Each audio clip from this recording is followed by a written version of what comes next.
Hello and welcome. Today I'm joined by Gautam Bhupal. He's Fund Manager Equities at HSBC Asset Management India Private Limited, and we're here to discuss the launch of HSBC Financial Services Fund. Welcome, Gautam. Thank you, Ruchira. Let's begin with the first question. The financial services sector, it has been a strong performer historically. So why is now the right time to launch a dedicated financial services fund? So there are two aspects to the financial services sector. One is the lending segment and second is the non-lending segment.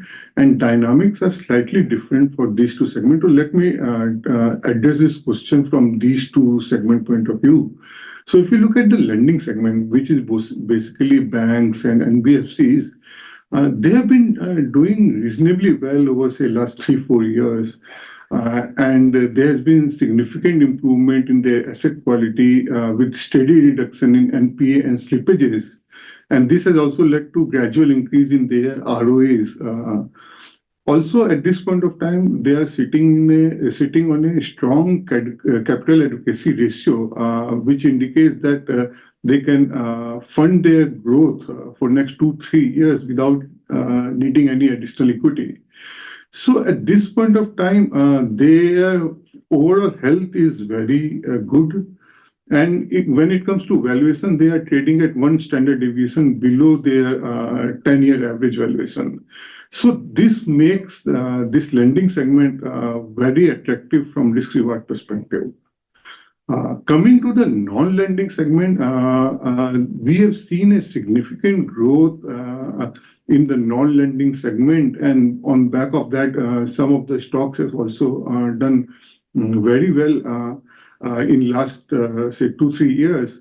But if we look at the current India's macroeconomic situation, where India is currently 5th largest economy and projected to become 3rd largest economy by 2030, we will see a very strong growth in the overall financial assets, and they will probably grow much higher than our nominal GDP growth. Hence, we expect that non-lending segment to continue to expand at a very robust pace over the next 5 to 10 years. So we are very, very excited about the growth opportunity in the non-lending space. Hence, if we look at both this segment together, we are really excited about this particular financial services sector, and we believe in the current volatile scenario, this is one segment which investor can really look at. Right, but with so many players in the space, how does your fund pick the strongest businesses? And, what is your stock selection playbook, if you could elaborate on that? So there are several factors which contribute to stock selection. So in this particular fund, firstly, we are trying to focus on companies which are industry leader within their respective categories. These companies have already experienced multiple market cycle. They have a strong balance sheet, and they are growing at the industry rate or slightly above the industry rate.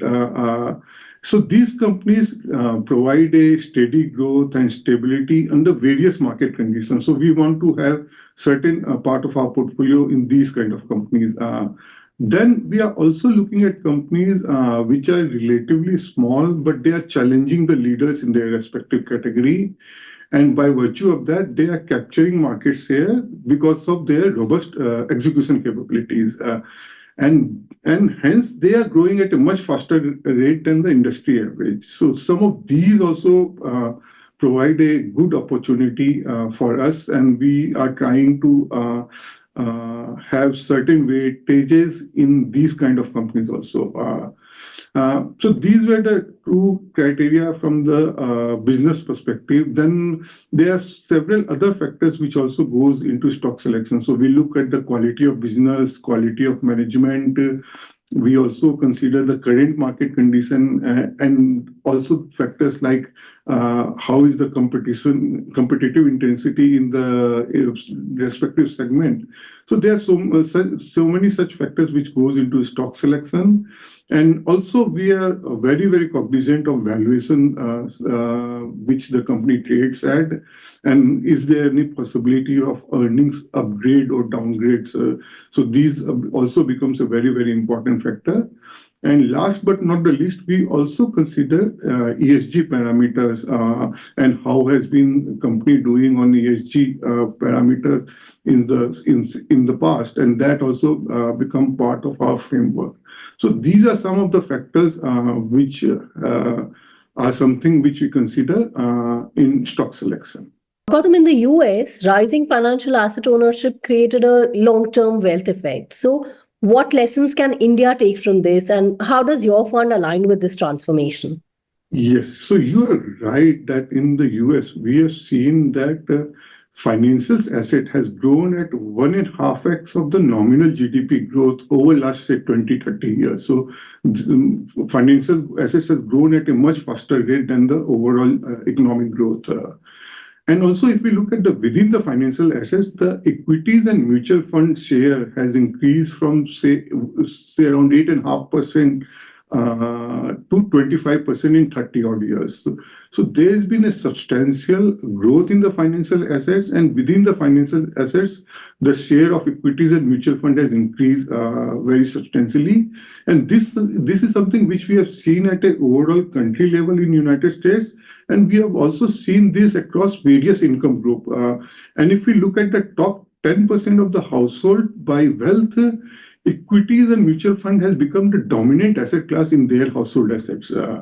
So we believe that similar trend will play out in India also. We have already seen some changes in the similar direction in last 5 to 10 years. So in case of India, if we look at the individual household savings, then equities and mutual fund share has increased from 2% to 8% in last 10 years.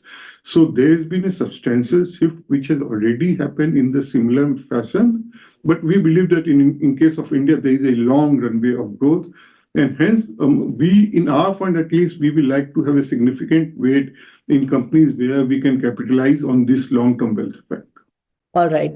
Now, financial stocks, they're tied to economic cycles, interest rates, credit risk. So if you can explain, how does the fund navigate sector volatility? So when we are talking about financial services sector, there are various sub-segments. So on the lending side, we have banks and NBFCs, and within NBFC, we have a diversified NBFCs, and also there are some specialized NBFC or vertical specific NBFCs like gold finance, housing finance, and infra finance. And on the non-lending, we have a whole host of companies like insurance, asset management, stockbroking, and fintechs. So impact of these external factors is different for different sub-segment. And by having a judicious mix of various sub-segment, we should be able to manage this sector volatility, because if there is a higher impact of this external economic cycle or interest rate in one particular sub-segment, we can always reduce weight over there and move to other sub-segment. So by having a good mix of various sub-segment, we should be able to manage the sector volatility and potential downturn. Right. You know, we've seen UPI, we've seen digital lending, and fintechs reshape the industry. So what is the next big disruption in financial services, and how will this fund adapt?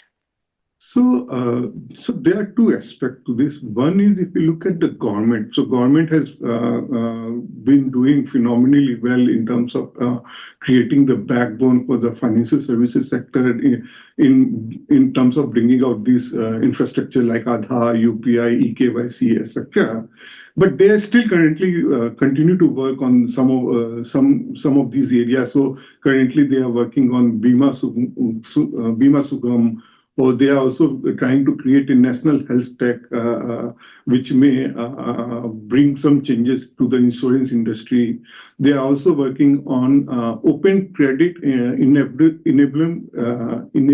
network, which is going to strengthen the lending space. There are currently some bad practices which is there in the lending space. So this OCEN is going to strengthen the entire lending space. So that is something which can lead to change. So there is a lot of change which is happening on this side. Secondly, there are a lot of fintech companies also which are coming up with either the newer businesses or newer business models, or they are disrupting the existing business models. So a lot of these changes which is happening, but in our opinion, these changes are creating lot many new opportunities for us. So as the new companies are getting listed, or as some of these changes is bringing about newer possibility to invest, we can really capitalize on some of these changes. So we look all these changes as a positive, and we look at in terms of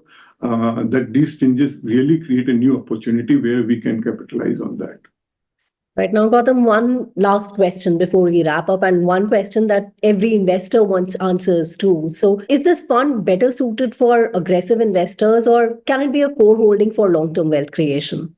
So I think investment horizon is the main aspect over here. So anybody who is looking to invest for more than say 3-5 years, then this fund would be really suitable for them, because as we increase our investment horizon, the risk profile or risk in the market comes down considerably. So anybody who is looking to invest for 3 to 5 years or more, then this fund can be part of their core portfolio. But if an investor is looking to invest for a shorter term, like a year or so, then this may not be the most suitable product, and they may probably look at more diversified offering. Well, Gautam, thank you for sparing time for this discussion and sharing your insights. It's been a pleasure talking to you. Thanks. Thank you very much.